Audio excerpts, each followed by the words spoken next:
Tehát ahogy beteszem a lábam, mi történik? Most mondjad. Szóval? Azt mondtad, hogy leszúrsz. Hát itt napos munka után. De akkor ennél. És mit mondtál, mit csinálsz? És ha mindent bemegyek tenni ráférés. Abban után műveltél, akkor itt tényleg elment rogadok soha. És ráadom dönteszed be. Azt mondtad, hogy leszúrsz. Én akkor elszívem.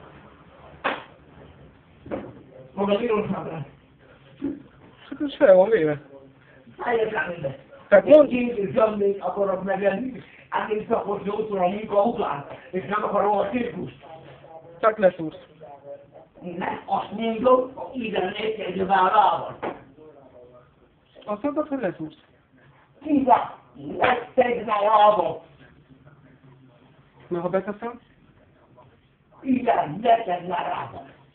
Minden felelősség utána tiéd. Meg leszúrsz. Minden felelősség a tiéd. Meg leszúrsz. Minden történve. Ha kimaradsz, mit mondsz? Ha bemered, akkor leszúrsz. leszúrsz. Akkor lesz. Köszönöm szépen. Létre nem jegyik.